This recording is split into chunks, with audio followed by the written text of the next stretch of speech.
I'm all about being genuine and transparent. So today did not go at all how I planned. So this is a wilderness woman look from being up north. I didn't even shower today. This was not part of how I thought today would go, and that's totally fine. But before I start, and just, I don't know if anyone's planning on staying for the workshop later, I am not a medical professional. I'm not a practitioner of anything. I am just sharing my personal journey and the things that I've gone through in my life and how I have dealt with some things. But what I really wanted to do, and you guys are all part of this experiment, is I've lived with depression pretty much since I was about 8 years old. That's the first time I really remember having that heaviness start to set in.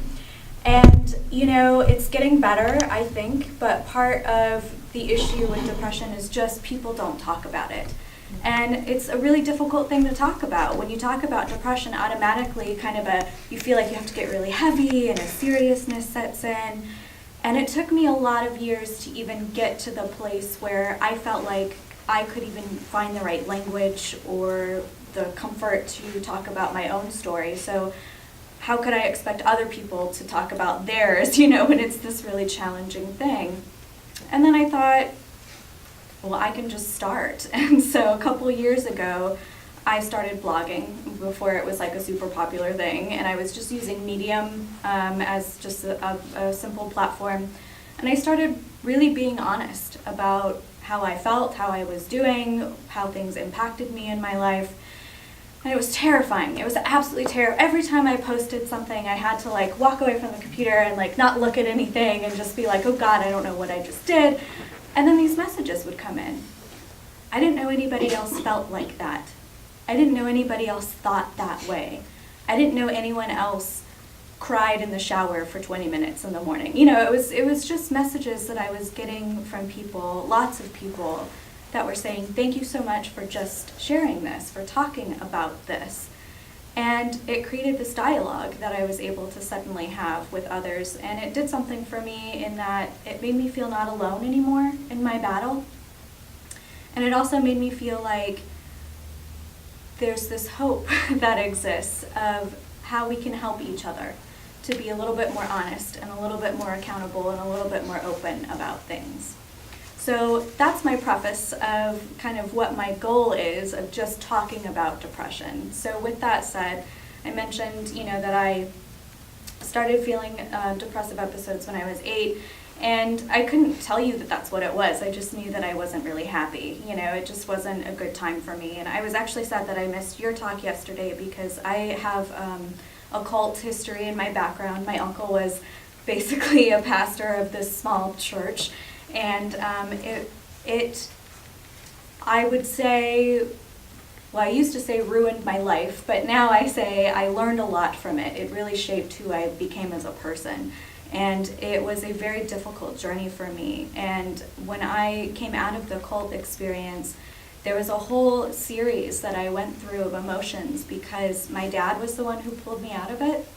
And originally I was very angry with my dad, because he removed me from this environment that I thought I needed and that I loved, and that was very important to me.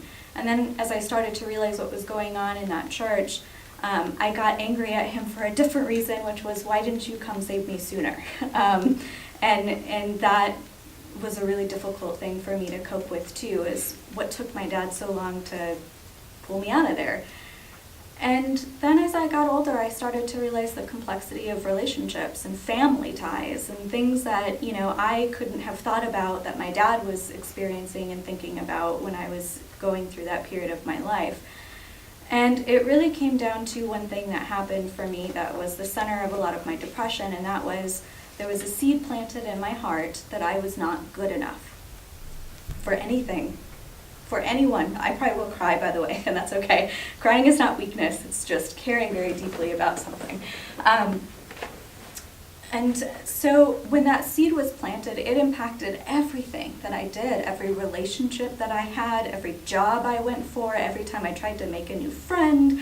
It was always there, and this felt that this tree was just growing inside of me, getting bigger and bigger and bigger. And so my depression really started to hit hard probably in junior high and then in high school. And again, I didn't have the coping skills to deal with that at that point in my life. all that was happening is that I was withdrawing from things, a lot of things, because everything just felt too hard. Everything felt too much. Everything just felt like something I couldn't deal with right now. And so I would rather just not. And so I really pulled back. And my parents, my mom, who I love, God love her, she is just not like a nurturing soul. And so a lot of times, I'd come home and I felt like that would be the only place that I could be myself, be this unhappy blob of myself. And she would just say, you bring such darkness into this house, and it's like nobody can be happy when you're around. And she'd say these things, and it was because she was afraid. She didn't know how to help me. She didn't know how to cope with me. She didn't know what to do either. And so she would say all these things, and then I'd store that in. Suddenly I had these new labels of things that I wasn't doing right or doing well. And it got pretty bad, and it got to the point where in college, basically one day, I had pretty much just stepped back from everything. And it was just, if you have depression, if anybody's ever dealt with depression, sometimes it's just really hard to get out of bed. Like you don't even just want to do anything and get out of bed for the day. And so I woke up on one of those days after having a lot of those days, and I just said, I can't keep living like this. I just can't. I have to change something. And, it's like there's that difference between knowing that things aren't going well, and, knowing you're probably not a great place. But that was really a moment that I had clarity and just thought, I can't do another day like this, And the thing that I think that a lot of people get afraid of when we talk about depression is the fact that there is no easy way. I don't think. I haven't found an easy way to deal with depression. It's a lot of work, and it's a lot of hard work and self-work, and it takes a lot of time. And I know that there's antidepressants, and I know that there's some other solutions, but when you really want to get to the core of something, it takes that effort. And so what I did was, for me, what worked for that first episode is I literally would get up and I would just focus on one thing at a time. So I'd wake up, I'm getting out of bed. And I would say that 7 times, 10 times if I have to. I'm getting out of bed. I'm getting out of bed. I'm getting out of bed. I'd go to the kitchen. I'm having a cup of coffee. And I would literally say it out loud. If I was out in public, I'd say it internally in my head. But I would just repeat these actions over and over and over again. And I didn't realize what I was doing at the time, but what I realized later what I was doing is I was kind of resetting my brain. So instead of letting my brain fall back into these patterns of, I call it, the record. I'd always have a record that would go on and it would spin these negative things around and around. By saying these simple things over and over again, I'm doing this, I'm doing that, I'm doing this, it was breaking that pattern to my brain and having it have these new thoughts, these different thoughts to kind of rewire how the chemicals were getting fired around in there. The other thing it was doing is there's power in saying I am. I am, I am, I am. And I didn't realize that until later either. And finally, it got to bigger things, I got to the place where I started saying, I am doing this audition. I'm doing this audition. I'm an actor, by the way. I'm doing this audition. And that brought so much power into my life, almost unintentionally, of saying, I am, I am, I am. And slowly that started to build up my purpose and my worth, And I like to tell you that I lived happily ever after, and I never dealt with depression again, and it was this wonderful thing, but I cannot lie to you. I still have depression. That is something that I came to accept, is that I have chronic depression. I live with it. I find different ways to cope with it. I find different ways to manage it. I find different ways to understand it, and it's really grown and blossomed and changed as I get older, my relationship with my depression. And what I would say is this. I used to be really afraid of it because what I noticed is I just sort of have a depressive personality. I'm a melancholy.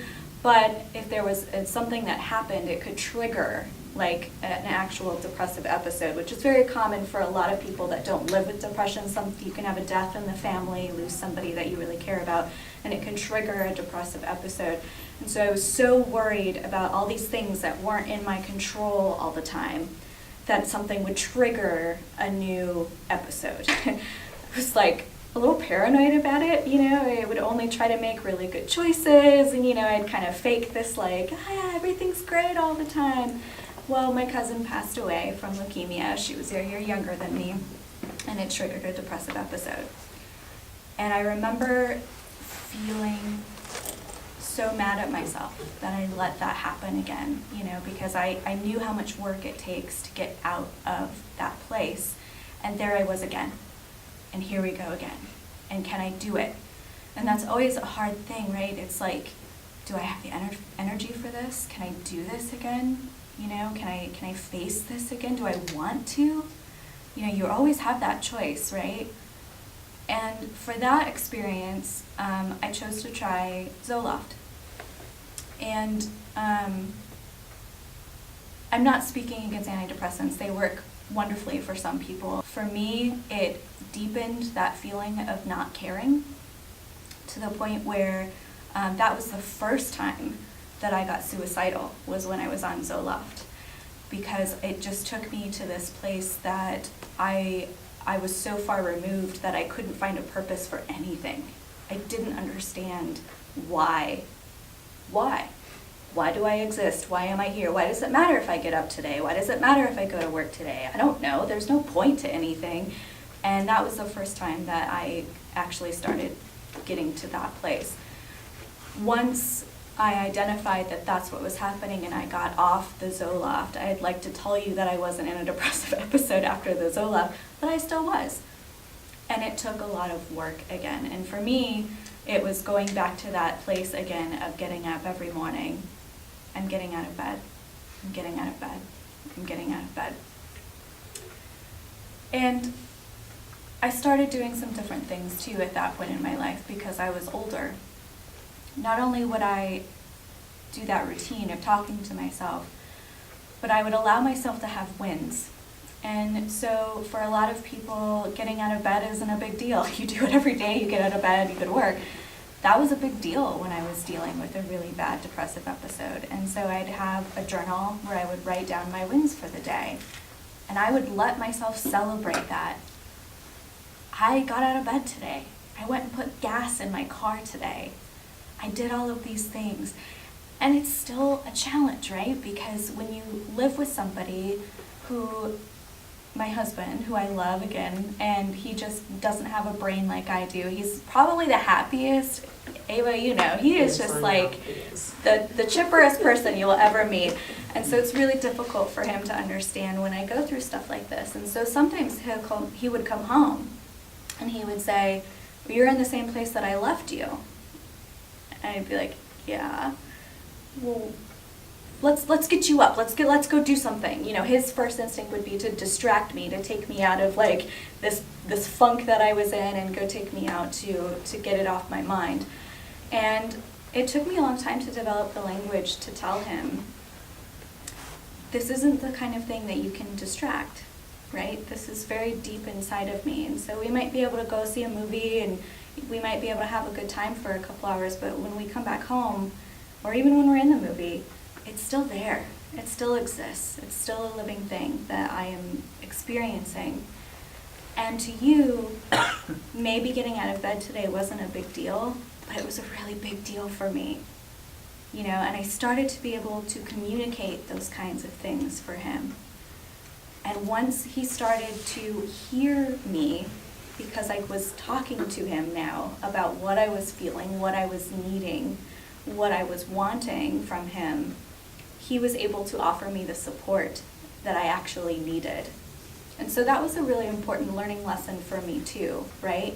Because a lot of times when you have depression, people will tell you, lean on people who support you. You have friends, you have family, you're not alone. Sometimes that makes me so mad when people tell me that because, and Ann and I have talked about this, when you are in that dark place, I don't know about anybody else, I can't speak for anybody else. I am not picking up the phone and calling my best friend and saying, hey, I haven't showered for 3 days and I can't think of a reason why I should still be here. Can you come over and let's make cupcakes? Like, that's just not the frame of mind that I'm in. And so it puts people in a really challenging place that are in our lives, because it's like they almost need to intuit, they almost need to be there proactively for you, and that's not fair, to ask somebody else to do that for you. And so what I've gotten really better at is when I'm in a good place, when I'm not in that deep depressive episode, I take some time and I journal, because that's what works for me, about what was I feeling? What did I need? What helped me get through that? And I write out all of that language when I'm in a good place, when I'm in a healthy place, so that the next time it happens, I don't have to try to like hunt for all of these things. I can go to that resource, to my journal, and I can say, okay, I probably need to have a conversation with my 3, tight friends and Pat about these things. And I can share that with them. And that's been really, really helpful for me. And I know that sounds, to me it sounds like such a simple idea, but I don't think about that when I'm actually going through depression. It's something that only occurs to me when I'm outside of that dark place, that I'm able to help myself, And the other part to it, and actually Anne's been really helpful in discovering this for me too, is I've always had the experience that having depression, living the way that I do, it's a burden, right? I don't want you to deal with this. I don't want you to have to see me like this, to deal with me like this. And so I would withdraw for that reason, because who wants to love me when I'm like this? I don't love myself like this, and it would just be this catch-22, cycle, because there were people that really do want to be there for me and support me and help me get through this, but I didn't want to put that on them. And so for me, this is where it gets hard, right? This is the deep self-work that comes with it. I had to really work on understanding that I am worthy of love, no matter where I'm at, no matter what I'm feeling, no matter how much of a mess I am. I am worthy of that love. And that's still a struggle for me. I don't always feel that. I don't feel it a lot, but I really work on trusting that about myself, because once you can get in a place of that self-acceptance, and when you feel worthy of that, then it finally felt okay for me to know that my husband was really there, no matter what, for better or for worse. My parents are always there, no matter what, for better or for worse. The people that have stuck with me for over a decade, knowing how crazy depressed I get, they're in it too, for better or for worse, because they love me. And so what I realized is that when I stopped hiding and I started going to them, the window of my depressive episode dramatically decreased, right? Because when I would withdraw and when I would try to cope with it on my own, I sometimes could cycle down for months and months and months without, kind of a reprieve. But when I stopped doing that and just kind of being honest and saying, I'm not in a good place right now, that would alert the people that I needed to in my life. Okay, let's start having some conversations. Let's start talking about this. Sometimes Michelle would just text me, how are you? Thinking of you. And did she solve my depression? No, but did it let me know that somebody cared, that somebody was there, that I could unleash all of my craziness if I wanted to? Yes. So again, I don't know that I have any like easy tips, to give in my workshop. When I talk about stuff that I've done I've done a lot of different things to work through depressive episodes. A lot of them are very practical and have different, I think, things that would appeal to different types of people. But there is no quick fix for this. And so I'm not trying to make a claim that I've like found some genius way to get out of depression and live depression free. In fact, it's the opposite. I've actually accepted that I live with depression, that it's probably not ever going to go away for me. And that makes me sad, but it also has again evolved into something that I also see as a gift, because I can recognize it in other people. Because a lot of times you've probably heard that cliche of like when you get a crappy waitress who treats you like poop, and you've probably heard that saying like, well, you don't know what they're going through in their life. I think that all the time now when I meet people, when I have a bad experience, when I'm having a bad day at work, I can look at that person and I just always in the back of my mind, man, what battles are they fighting? What are they going through? How do I be there how do I show up for them today? And that has become a really big gift for me. And Ann and I have talked about this. I struggle with empathy because it's such a big consuming part of my life that when I got out of the cult, I remember being a little girl, and I remember getting on my knees, and I remember praying, God, please help me see people for who they really are, so I never get deceived again. I remember praying for that, asking for it, begging for it. Show me the trueness of people so I never get deceived again, because I was so scared, I tell you what, he listened. And I am so empathetic sometimes that I will just take on energy that's not mine, and I won't even know it for a couple of days. I'll just get hit with this energy, and it's something that I am getting better at, again, processing that. I won't say that I think that that's a contributor to my depression. I don't think it is.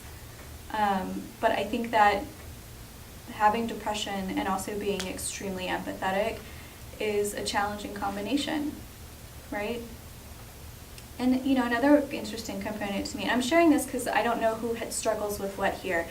I also battle migraines, really, really bad chronic migraines.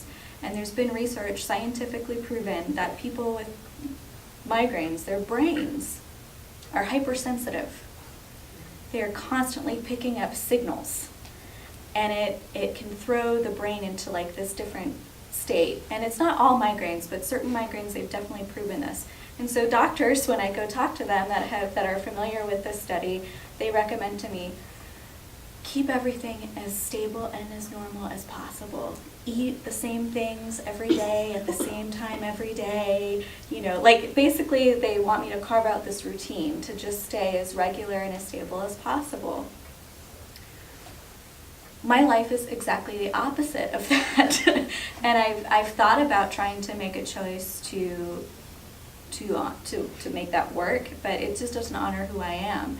And so knowing all of these things about myself, that my brain is a little bit different, that the chemicals in me are a certain way, and that I'm prone to depression, that I'm empathetic. This is all a battle that I fight every single day. And some days are easier, some days I wake up and it's an automatic victory and I'm good to go for the day, and some days it seems too hard to even pick up the armor to put on for the day, And so that is the path that I walk.